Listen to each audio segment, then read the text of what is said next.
On behalf of myself, obviously Monica and myself and Suranjika, a very warm welcome to all of you all. Thank you for joining in on this Saturday morning. Saturdays and weekends are typically tight for entrepreneurs. Uh, balance करने में दिक्कत हो जाती है. So, I really appreciate you all coming in. All right, I think Monica, I think we are good to start the session, and every minute that I'm wasting, I feel that I'm going to skip one question. So let's start today's session. A very warm welcome. Sure. Thank you so much, Monica, for doing this for the community and all the members over here today. Those who are not a part of TapstartX community, please get in touch with us so that we ensure that you get onboarded in the community so that you don't miss any of such events in the future. All right. So my name is Amrit, founder of TapstartX, along with my partner Suranjika. We both run this digital first networking community. As a part of our focus, startup financing is something which is core. And today we have invited Miss Monica Gupta, who is a chartered accountant, mentor to startups, and a co-founder of Earlyseed Ventures. Earlyseed Ventures is a boutique investment firm from Mumbai that provides all-round investment, consulting, and hand-holding services for early-stage startups and growth companies. So, alongside strategic partnerships with India's number one and two private equity funds, like venture catalysts and we founder circle. Early Seed Ventures also has an investor network of 150 plus HNIs, 40 plus VCs, and family offices that invest in fundamentally strong businesses across sectors, with the ticket size typically ranging between $25,000 to $1.5 million. Apart from that, there's something more interesting about Monica. She has been associated with Skill Titans as knowledge partners as a part of Early Seed Ventures. जिसके बारे में मोनिका मैं आपसे request करूंगा 2 minute let's spend time on that and so Skill Titans is a Shark Tank kind of a show for students that's coming on CNBC. It's going to be telecasted today live on CNBC. Please, Monica, over to you. Tell us about it, and then once we are ready, I'll start with my first question. Sure. Thank you, Amrit, and for that introduction. And good morning, everybody. It's really great to be with all of you. Amrit, coming to your question about Skill Titans. So this is so it's basically the brainchild of one of our portfolio companies called OLL. And the founder of OLL is a 19. Today he's 19, but when he came to us 2.5 years back, he was just 16 and a half, and he had come to us for investment in his edutech. And we found that this is a good startup for us to take forward after being with him for 3 or 4 meetings, and we took him on board. We got him invested with an accelerator who put in the first check of 16 lakhs. The company used it very prudently, and then within a year we got him his next funding of around 74 lakhs through our through a fund we are partnered with, and a mix of our angel investors put in. Post that, he went to Shark Tank. He went viral, and he became well known with all the educational institutions who started calling him for talks and TED talks and all of that. And today he has a student. He's impacting students, over 20,000 students who are taking on his courses. There are 100 plus people who are working with him, part time, full time, faculty members.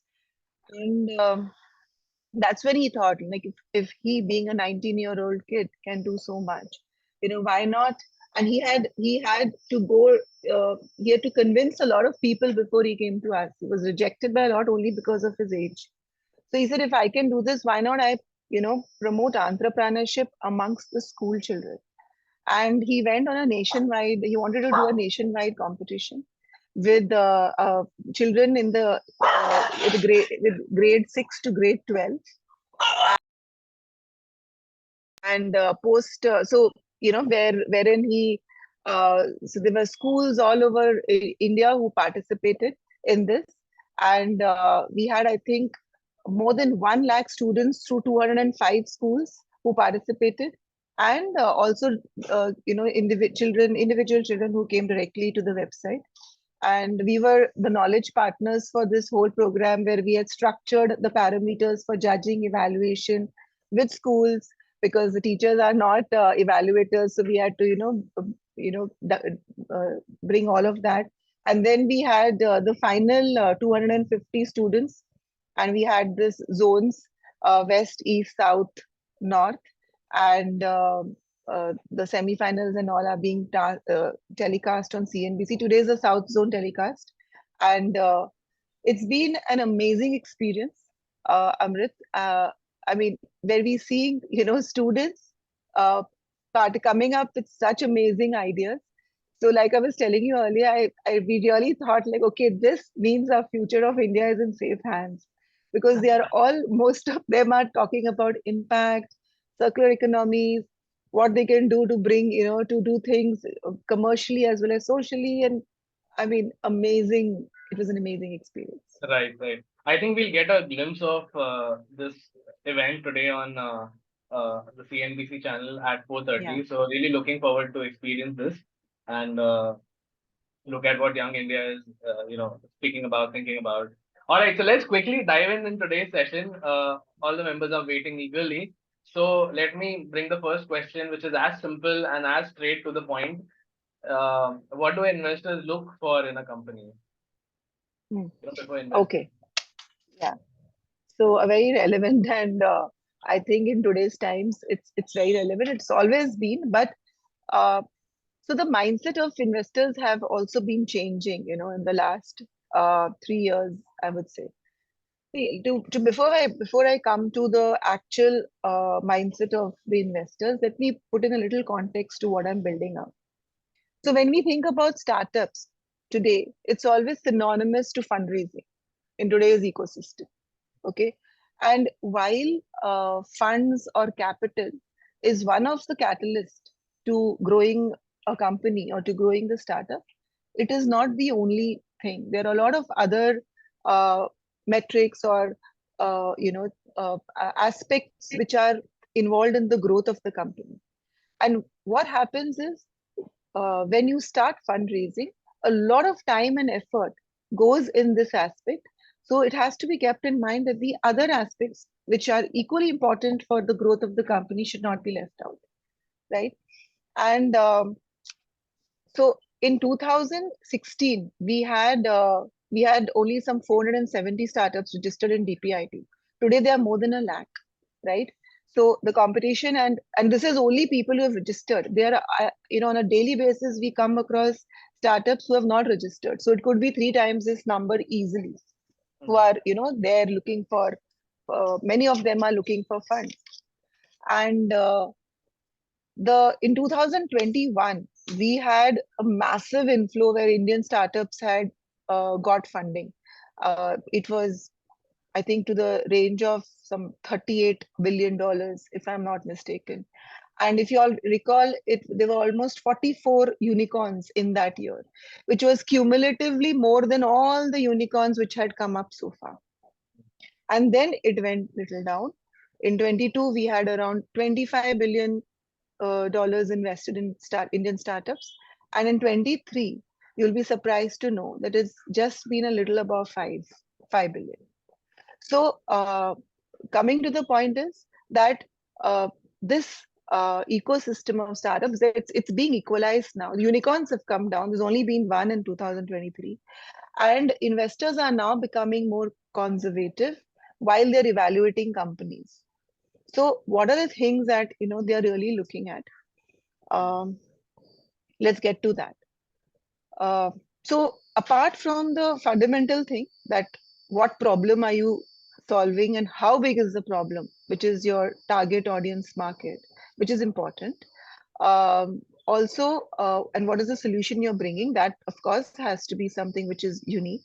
So going past that, the six things which I have listed down, which I think, the which are very important from the investor mindset. So the very first thing is your unit economics. Okay, so what is per unit of your company, whether if it's a tech based or a SaaS based, it would be, your customer. If it is otherwise, it's your product. So per unit, what is the direct revenue and direct costs? Because each unit adds value to your company. And the profitability of your company depends upon your unit economics. So you be very clear on identifying that and listing it down. And it also gives the investor the viewpoint of when your break even will be reached, if it has not, and how the company will be moving forward with respect to profitability. So unit economics is very important. Second is your revenue model, okay, and the go to market strategies that you're adopting for these revenue models. Now you may have many revenue models.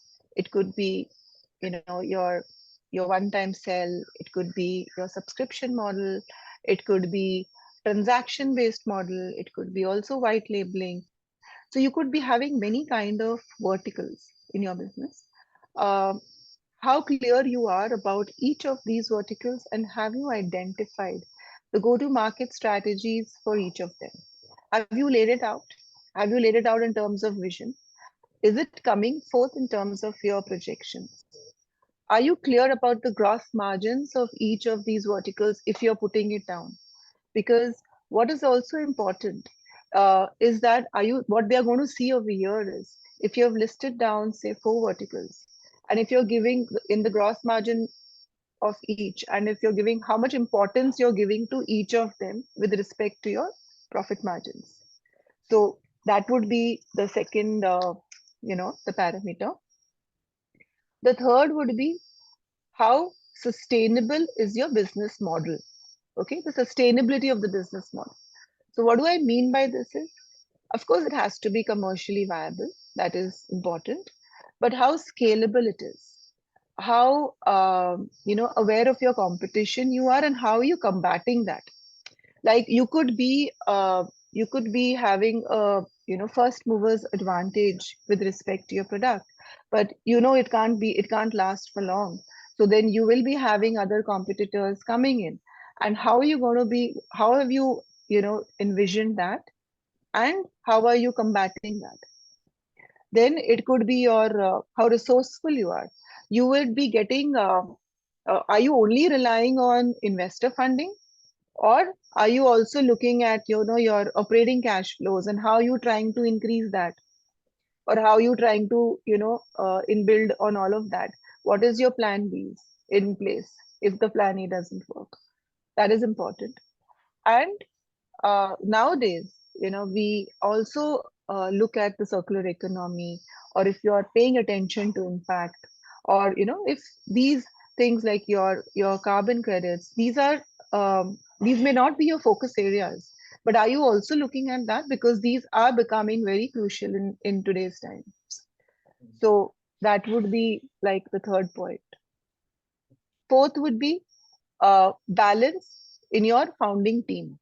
Okay, now usually the founder and the co-founder are domain expert people who are very who've had an experience in a particular domain, and now you want to start your own business.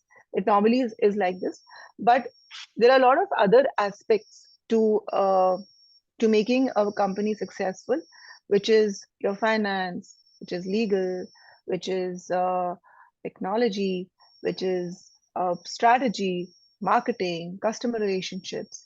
Okay, so how have your advisory team?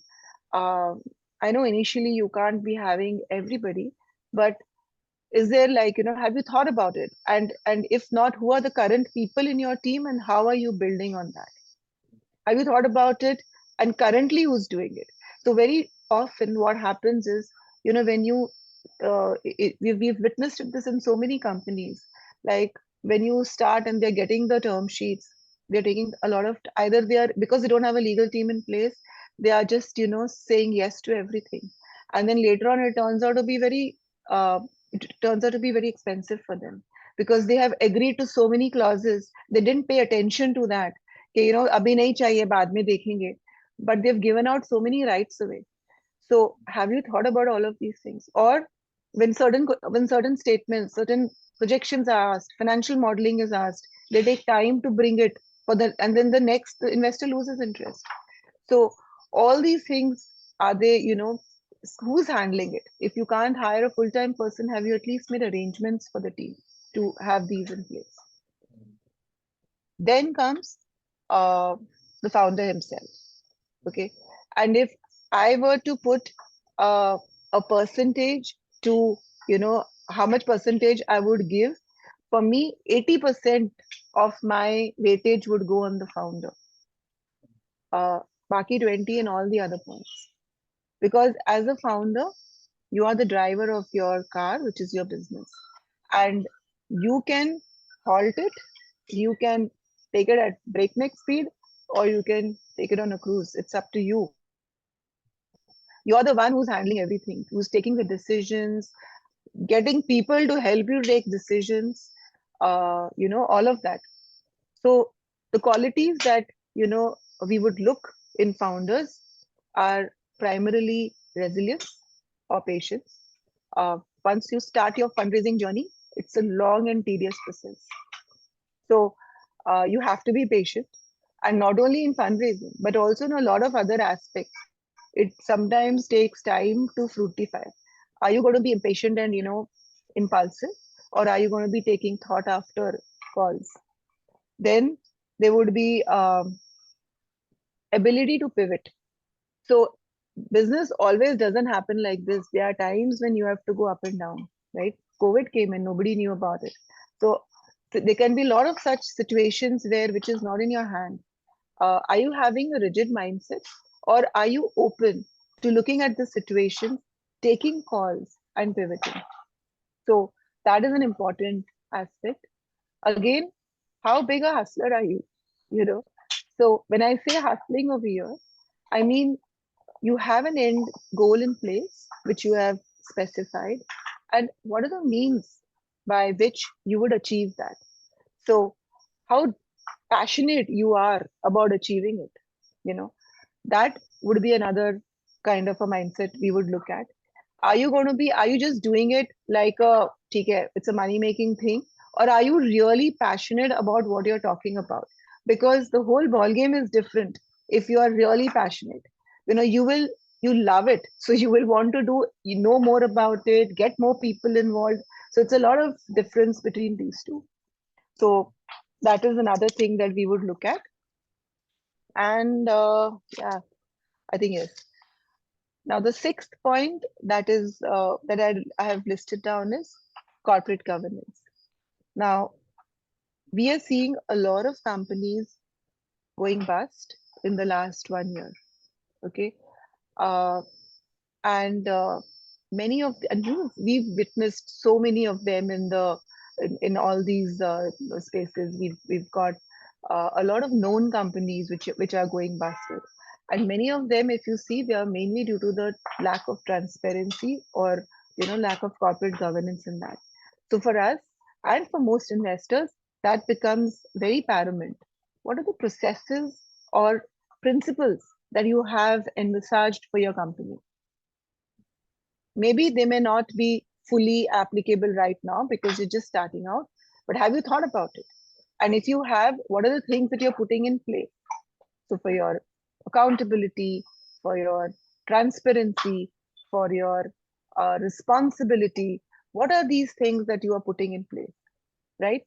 This, if you have in place when you're on a initial conversations with, and it stands out. If you have your sops in place, it's, you can talk about it, and it really inculcates trust in your investors, in your all the stakeholders, your community, the community you're building up, even your the departments, the public officials, all these compliances. When you're talking about the sops that you've already built up, it's a major plus. And trust me, very few of startups at this stage even think about it.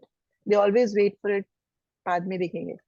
But you have to start thinking about these things. Yeah, I think I've covered most of the points. I think this is a great piece of wisdom. These are golden nuggets.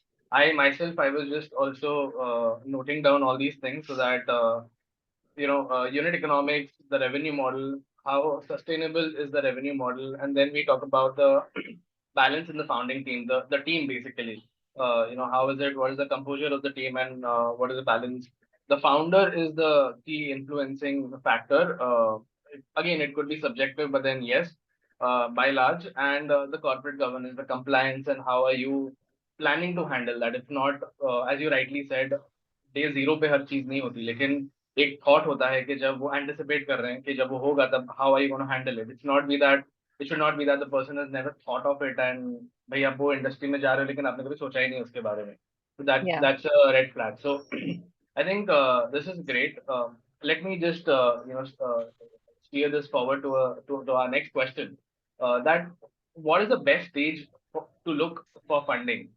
Is it pre-revenue or there should be, so please shed some light on that. right. So it all depends. So this question is you can't have a general answer for it. It's more specific to each startup and to each founder, right? Obviously, the more you bootstrap, the more you're building your company, the more value you're building in your company, and you are able to get in better investors at a later stage. But at the same time, if you don't have the funds, then you may have to start very early. So it's very subjective, but I think I can place more light on this probably by, if you're clear about what stage you are, okay, what is your objective at this stage, and if you need to raise funds, who would be the right people to invest, whom you can approach to for investing. So I'll break it down in that, and that could probably answer some of your questions. So the initial stage is the pre-seed stage, okay, where you are building onto the product, you're making the prototype, and if the prototype is built, you're refining it, and you're trying to search for the product market fit. So at this stage, it's usually either self-funded, okay, and because it's more of the research kind of a stage, or you have your friends and family whom you can approach at this stage.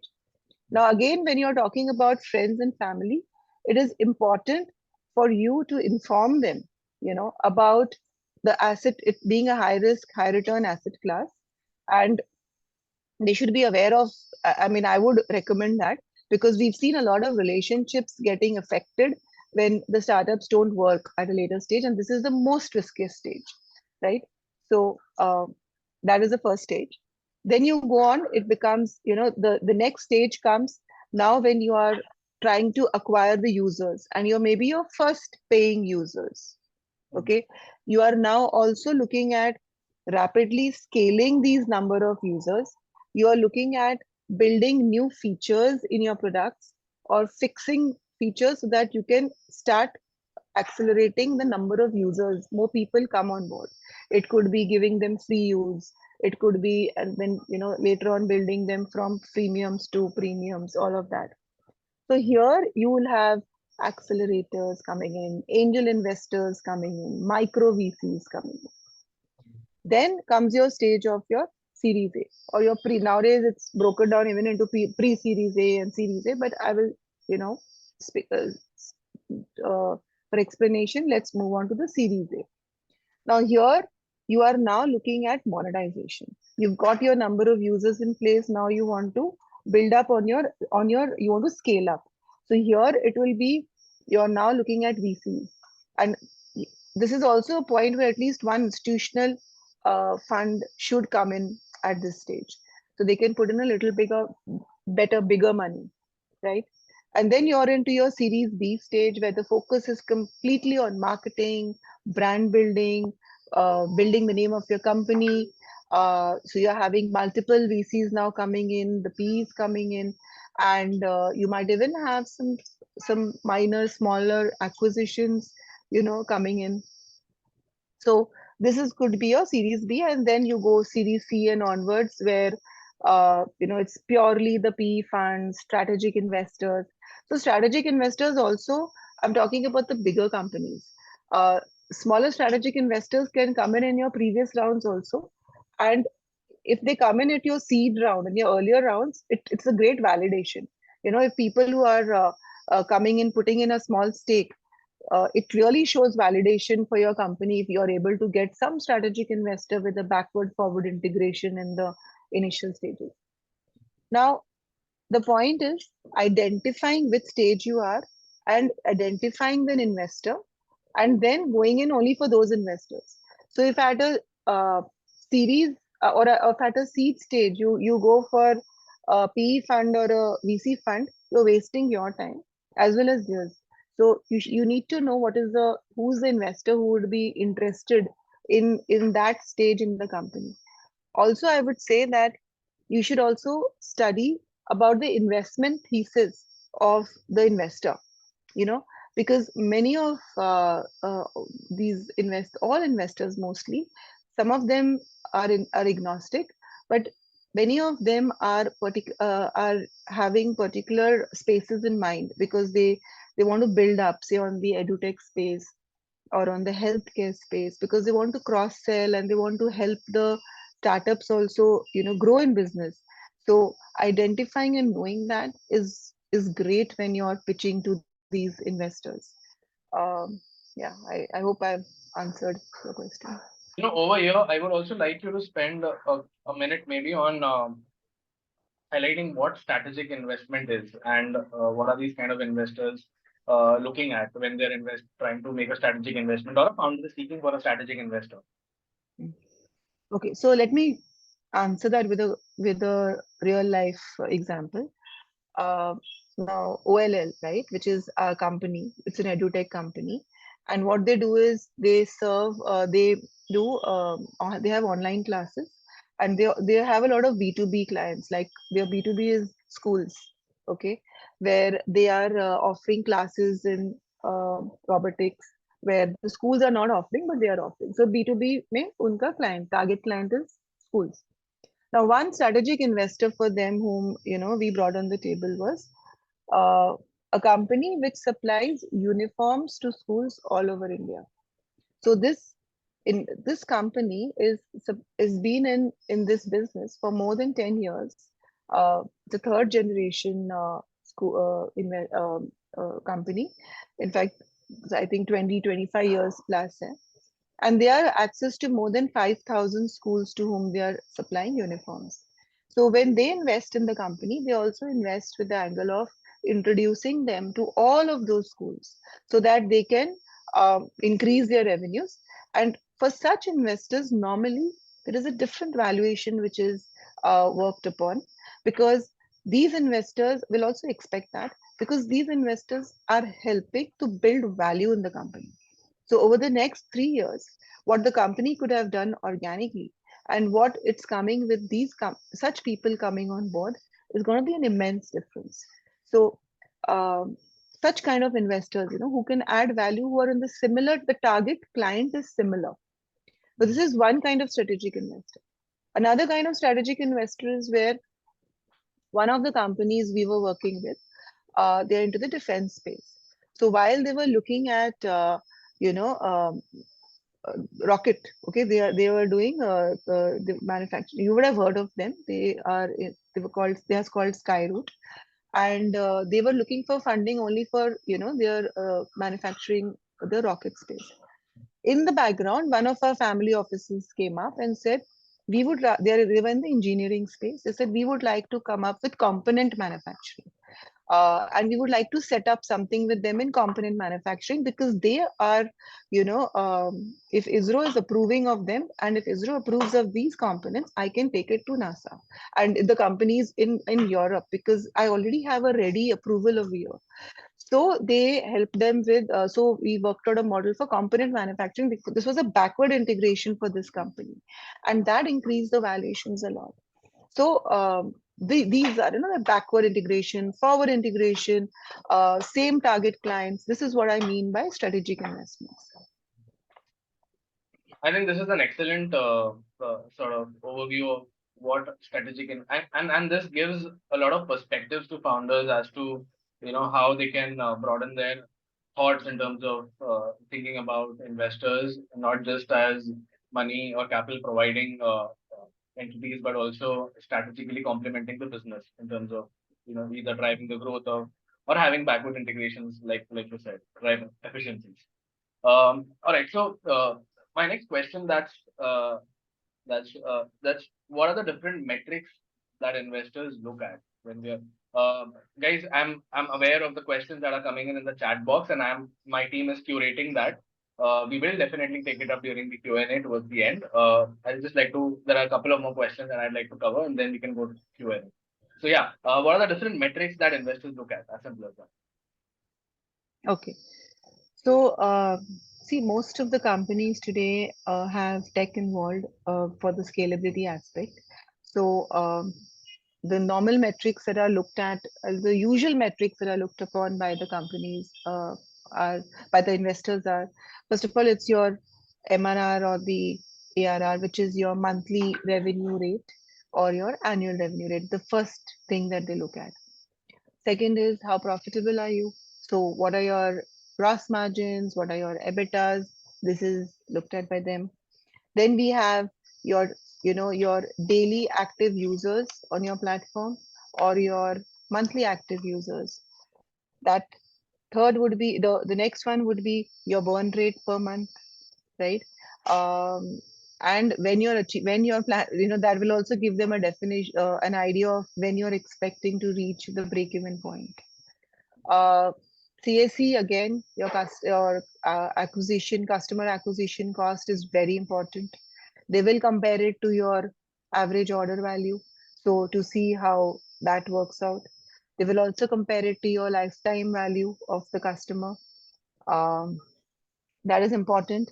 Then there is conversion rates. Basically, if you're having platforms, if you're having your like a SaaS, then it comes to how many visitors are coming on your platform, vis-a-vis visitors to free trials, vis-a-vis free trials to paid trials. These kind of rates. Your uh, uh, how many times the customers are coming back. So those ratios, like retention customers, then your bounce rates, uh, how many people have come on your platform and gone away without doing anything. So those are important. Your target audience market is very important. So work out on the source of that and you're built up, how you're built up on that, right?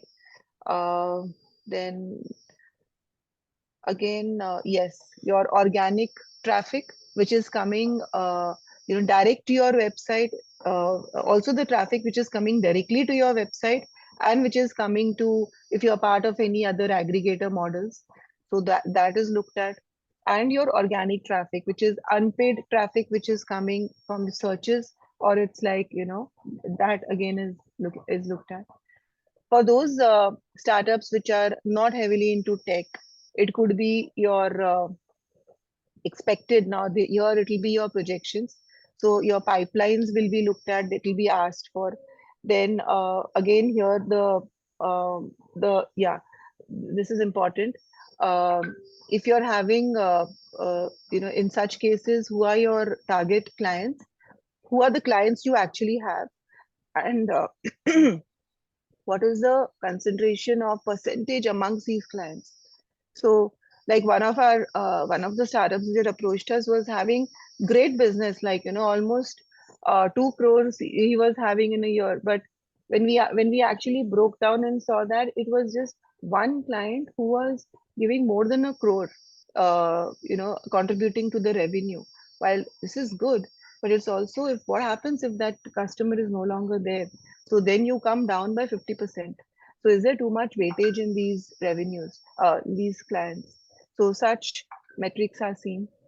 And yeah, and then they will, of course, so metrics wise this, but also a very common thing which is seen is when you're asking for certain amount of money, what's the runway? How many months or years it's going to last you? And are you aware and tracked it properly? So, yeah. Right. I think this is a subjective question, as you rightly said, for tech companies, for non-tech companies. If you're talking about D2C brands, recently, I saw Arjun was just speaking about D2C not being categorized as a tech company. Tech is an enabler for them, but then उनके अलग metrics होते हैं, and how so So I think there's a lot we can spend time on in terms of what are the metrics for different types of companies. जो distribution centric होते हैं, retail में होते हैं, तो उनके लिए अलग ही metrics होते होंगे. But then I think the essence over here that we are trying to drive is how Earlyseed Ventures and Monica are the right individuals to throw some light on these things and help the startups and founders sort of navigate this space of being prepared for funding, identifying the right investors, and also looking at what stage you are at, and maybe handholding people to get source the funding from the right channels, right? Yeah. Quickly moving on to the second last question. Tell us about DPIIT. What are the advantages of firstly, what is it? How does it help? And then why the advantages? So DPIT is, yeah, actually, it's a very important question because DPIT is a department of your internal trade, which the government has set up. Okay. And this is something they have set up in 2016 to boost up the startup ecosystem. And they provided a lot of benefits to people who are registered under this scheme. Um, uh, uh, it's important to note that everybody doesn't give it importance to get registered here. You know, but I will like to elaborate on the kind of benefits one gets if you are registered under this scheme. So, first is your benefit in income tax, right? So this is actually for companies to before that under 10 years old who are in existence under 10 years old, and it can be a private limited company, you can be an LLP, or you can be a registered partnership firm. But a lot of benefits are only available to private limited companies and LLPs. The first thing is your income tax exemptions, right? So under there is an section 80 IAC. Okay, so once you are DPIT registered, you have to apply for exemption under this section.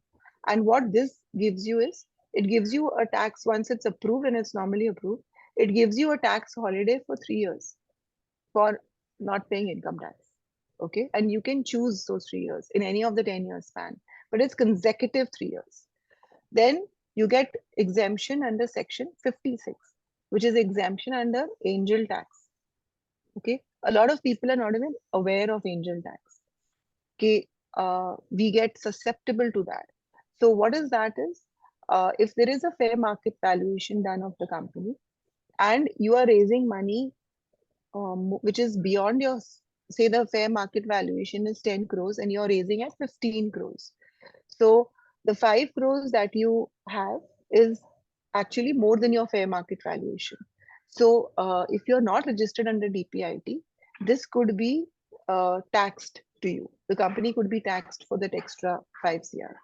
So these are the shares issued, they will look at the valuation at which it has been issued.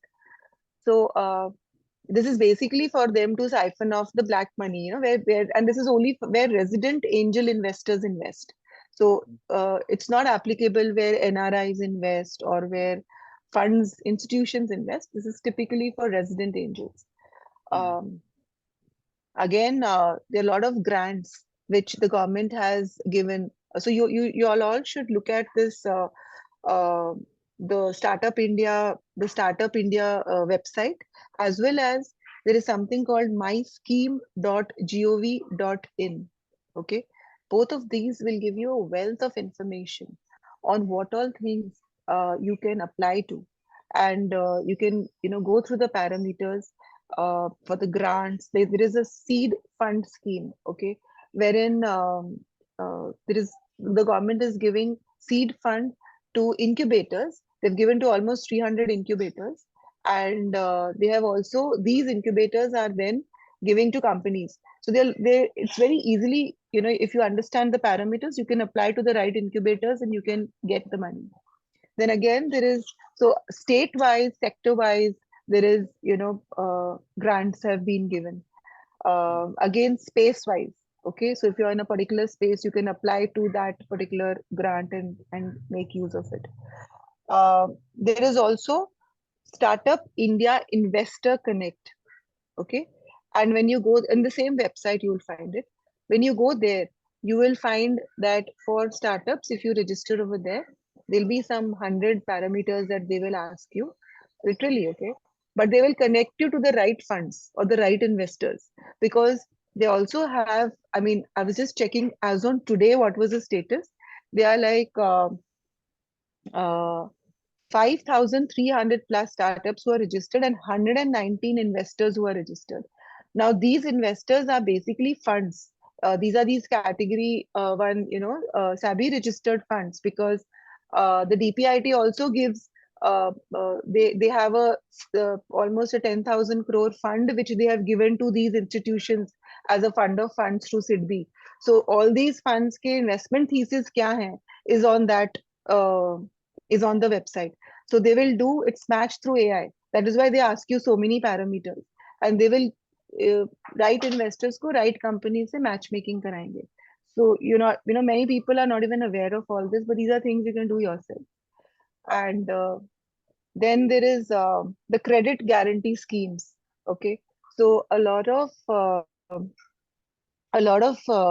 scheduled commercial banks, NBFCs, venture debts. These are,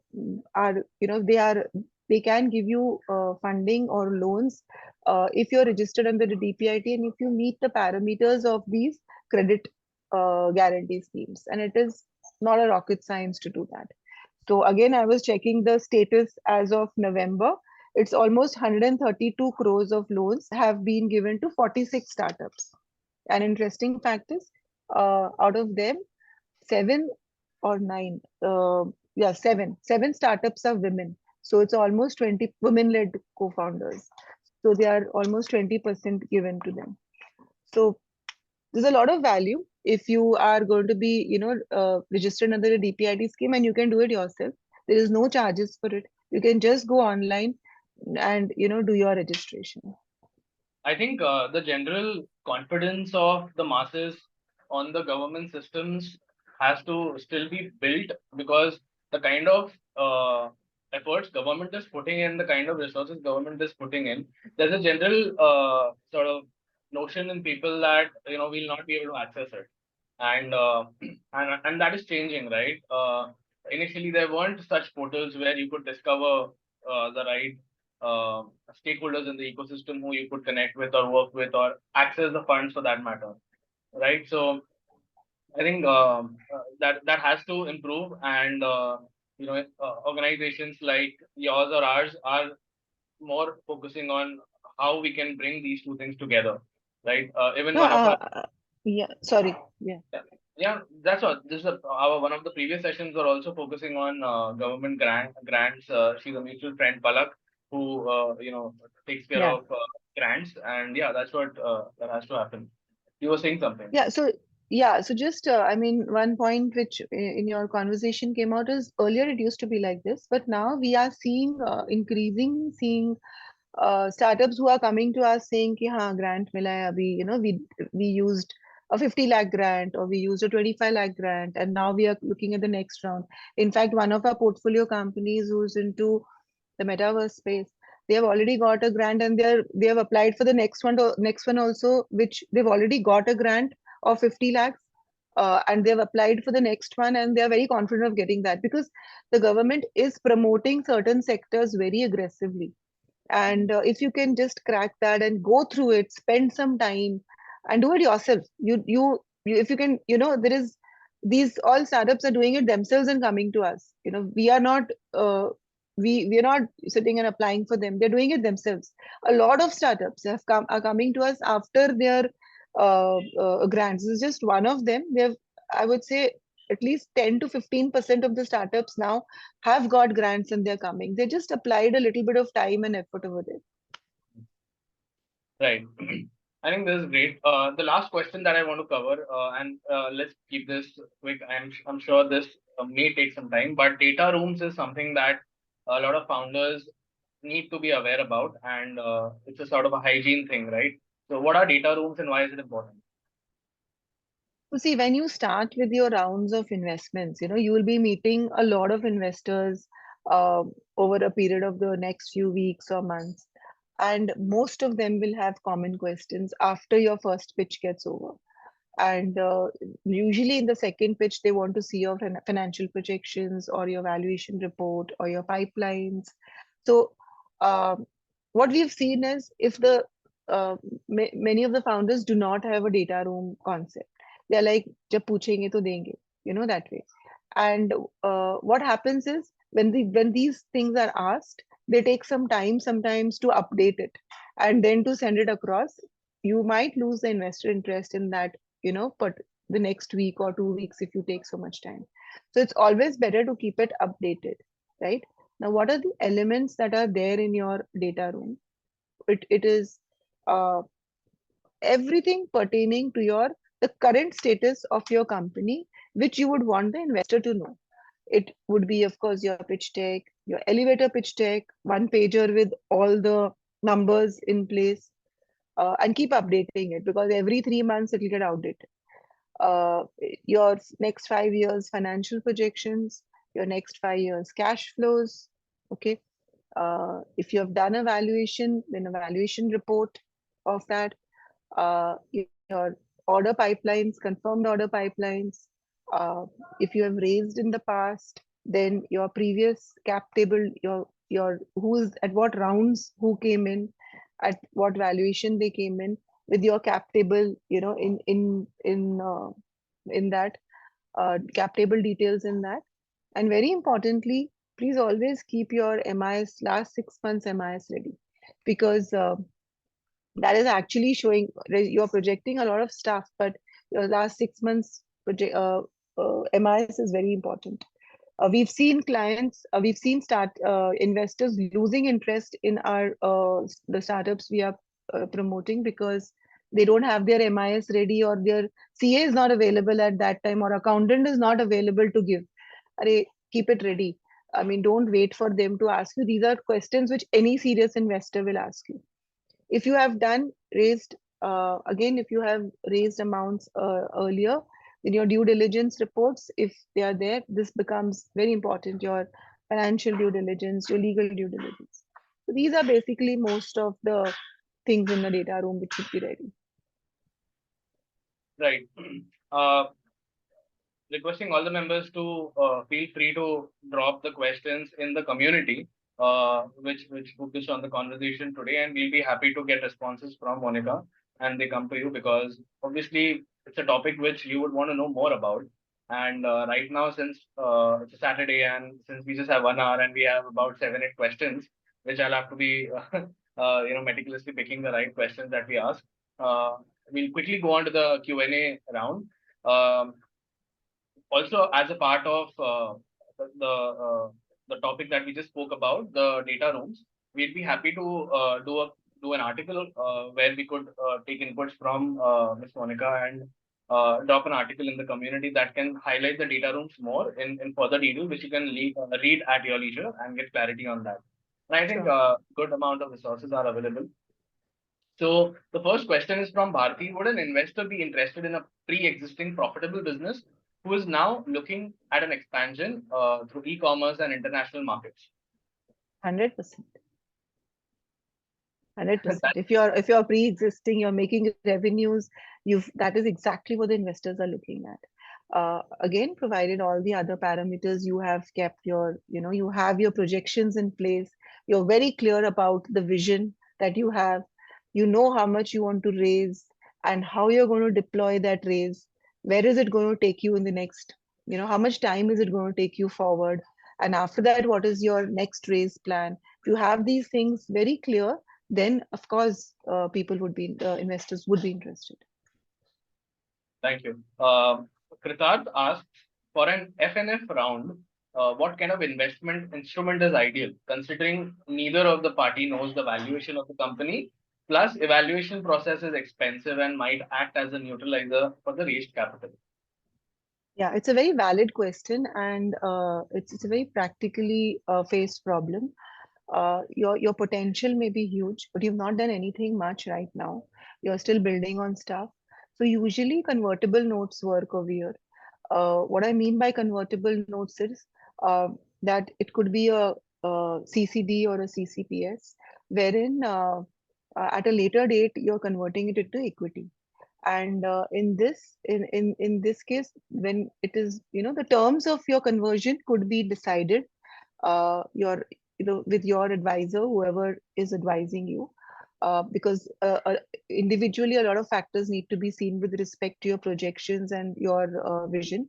But normally terms of conversion are with a 20% discount to the next round, or a 10% discount depending upon when the next round is raised. Or in one of our companies we advise that let's do it as per the revenues that you're raising. So if you are in the next year, your X number of turnover you have managed to reach, which is audited, then the value would be so much, otherwise so much, otherwise so much. So, like अगर X number नहीं हुआ तो इतना होएगा, अगर X minus 10% हुआ तो इतना होएगा, less than that, so that it's a win-win for both, and the founder is also looking to achieve a certain turnover or a certain margin, and the investors also know कि अगर वो नहीं achieve हुआ, so we are not at a loss. So a lot of factors can be worked out. He also asked, Kritarth also asked, that is it ideal to take the capital, say about 10 lakhs or 20 lakhs from friends and families and give them an MOU instead of getting into too much of paperwork? Uh, See, if you're serious about what you want to do, MOUs are normally, if you are doing like a proprietary, like, you're not serious about your fundraising. I don't know, as an investor, if the investor is really serious, it would be really fair for him to come into an MOU, because that is only to your advantage. Okay. If the investor has to have his skin in the game and everything is official and allotted and all of that, then confidence is more if you have these things. If you have a proper SHA in place, also what happens is for your next rounds you have them on the cap table, and that shows to the next round of investors कि, in case friends family may he's been able to raise rounds from his FNF, and they are confident enough to put money in him, and that actually works out to be a better thing. So if you're worried about giving too much stake, the convertible note is a good option, and it's a win-win for both. But I would not advise getting into MOUs.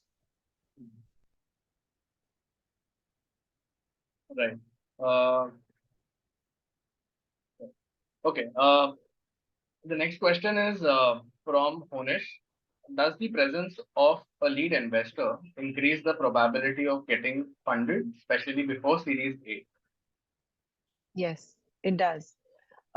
See, a lot of syndicates like ours also, for example, we have our own syndicate, okay, Earlyseed Ventures, which we've launched 6 months back. And our investment thesis is to come as a tag-along investor to a lead investor. So a lot of syndicates are like this. Even when you're going to a higher rounds, when there is a good known lead investor there, it gives confidence to other investors to come on. And that is because the lead investor is going to be taking charge of all the due diligences. They're going to be looking at each and everything they have done. A lot of startups in the past, they've successfully exited. So it gives a lot of confidence to the other investors who are coming on board. So it's always better to have a good lead investor, especially if it's a known investor. And then, reach out, take a soft commitment from them and have the due diligence started. And then you can fill in the round very fast. Right. Next question is from Adish. For a consumer brand, if an experienced founder is left with no capital in hand to launch, FNF looks hard, decent margins, a great team, super competitive space. What is your advice to solve this situation and get launched to improvise on everything thereon? It is a difficult space. Consumer space is very difficult, and until and unless you are a serial entrepreneur, you've done something in the past before, you've shown your, you have to give some confidence to the investors, right? Or maybe it could be your experience with a certain company where you've worked and you've helped build that company up, and now you're starting out on your own. So there has to be some background here which the investors will look at. I agree that initially it's very difficult, but in such cases, um, it typically investors would look at some tractions, maybe users coming on board, or what are your until unless it's an exceedingly uh, you have a great differentiator over there and you're very clear about the vision. It could be also extended, like in such cases what you can also do is, if you're very clear about your product and your way ahead but you don't have that kind of network in your FNF, then you have to go and reach an extended circle of network, because in such initial cases, until and unless you are a completely like you have a greatly differentiated product which you're offering and you're exceptionally good at pitching, you're a great storyteller and your vision is very clear, maybe you can go to accelerators who can take you on board, or it could be extended network of friends and family, your business networking groups, and all of these. So, but it is a competitive space, and it is difficult, it's not easy. Right. Monica, just a context with the context from the question from Kritarth before, uh, that you suggested a convertible note is ideal for FNF round, but according to the law, CN supposed to be an amount upward of 25 lakhs. What would be ideal for a founder who wants to raise say 10 to 20 lakhs from a total of 2-3 people? Uh, in that case, I think for the convertible note, if I'm not mistaken, for a CCPS, it's difficult, but for a CCD, it may not be. So there is a convertible note which can be done within that particular instrument, within that particular amount. But uh, having said that, uh, because we've usually dealt with people who are crossed their first, they've come up with a little bigger round, so we've not come across this problem. But convertible notes are possible, but you have to just see which one of it is falling in this mandate. It's not that all of them are not applicable. I suggest, Kritarth, please connect with Monica on LinkedIn. Yeah, I'll figure Yeah, out and more of we'll be this. happy And to, yeah, we'll be happy to connect you with her directly also. So it's a valid conversation. I think that you also take it forward so that Earlyseed Ventures is able to help you and your organization. And Kritarth has been a part of our community since a long time. So rest assured, doing good work with the startup. Um, Quickly going on to the last question so that we wrap up the session. It's already overshot by 5 minutes. Um, what should be the approach to pre-series investment from an angel, which is in prototyping stage? Sometimes companies go through a catch-22 phase, especially in edtech, where investors ask for revenue to invest, and the startup needs the same money to achieve product market fit. so, come again with your question. What is the? Yeah. So, what should be the approach to pre-series investment from an angel uh, for a startup that is that is in a prototype stage? Uh, because investors seek for revenues, early revenues, and the the founder is trying to seek money for achieving a PMF. Yeah, so this is again the, when we spoke about the stages of investment, uh, typically in every pre-seed round, this is a stage where, you are building up on your prototype and you want money. So that is a time where you really would need to either self-fund or go into the, friends and family round. And but nowadays, I have seen that a lot of accelerators have come up, and if your product is good and if they feel value, similar to the last question, they would be okay to invest. But in such cases, what happens is, if you take it with a pinch of salt, accelerators take in a lot of stake. Okay, they may put in little money, but they will take in minimum, it could be 5%, it could be more also. And here again, good you brought it up. What you have to initiate with them is what value are they bringing in the table other than that investment of initial investment that they're putting in, because they will be taking in a lot of stake and putting in little money, but they will fill on your other gaps which you may need at that point in time, because we discussed the team earlier. So maybe you need help in marketing, you need help in technology, you need help in whatever aspects which is a gap for you, they will fill in the gaps. Some accelerators promise a lot of stuff, but they don't do anything. So we've even seen cases where people have ended up giving a lot of stake, but with very little money, but they're again to the same situation. So yeah, you can approach a lot of accelerators, understand the investment thesis, and again, friends and families, this is the round for that. All right, I think One of the accelerators that we work on, which we are partnered with, is EvolveX, and EvolveX invests a lot in these stages, which you're talking about. The prototype or the advanced prototype, or you're looking at the product market fit. So if you're good and your vision is clear, they take in 5% stake. Their mandate is with 25 lakhs they put in. So if your other parameters are matching, they are ready to come in and they really fill in your gap. So we've worked with them and we've seen the way they, within a year they bring you to their forward integrator, which is We Found a Circle. So they have, like funds which are back forward integrated. So you have to look at all such accelerators who, what is their next vision in line for you? They bring, and because they will increase your valuation and they'll bring you. So your next round also gets more or less filled. So that's one way forward. Monica, requesting you to come again on the name of this entity that you spoke about. It's EvolveX is the accelerator, and their forward integrator is We Found a Circle. So I can connect you to them. We are partners with them, so that will be no problem. Yeah. Yeah. So just a quick background to our initial conversations with Monica. So that's all about the question, Monica.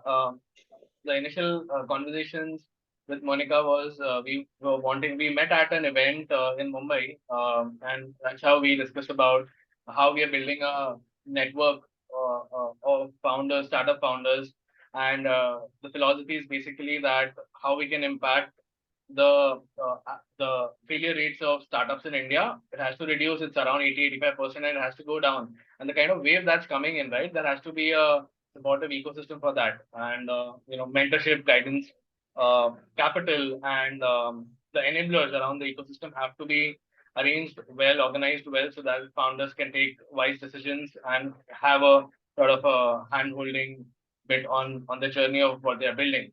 So we happened to discuss about how we can come together, and we invited her to be a mentor in our community.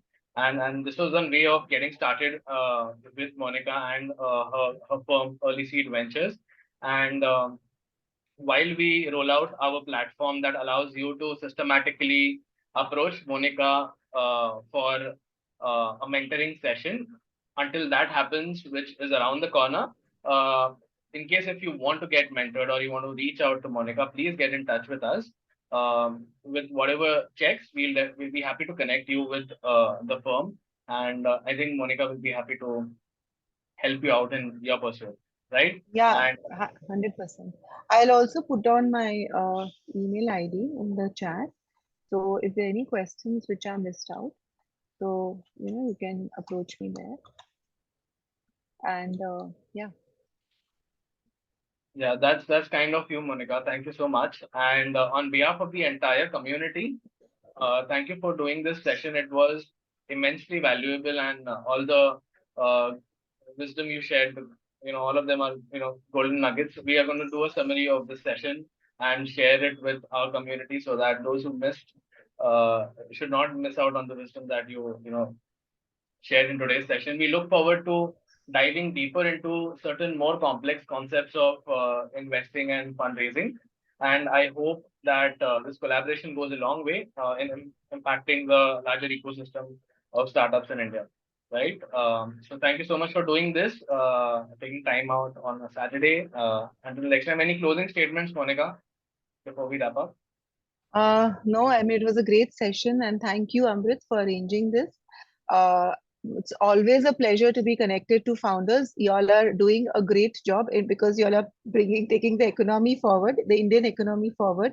We're always hearing of India being, a $30 trillion economy in the next, 2 to 3 decades. We've even, we are all, and y'all are part of the contribution to that. So happy to uh, assist, support in any way that we can. Lovely. Looking forward to more interesting collaborations very, very soon. Until next time, thank you so much, Monica. Thank you all of y'all for staying with us till the end. Uh, See you soon. Bye-bye.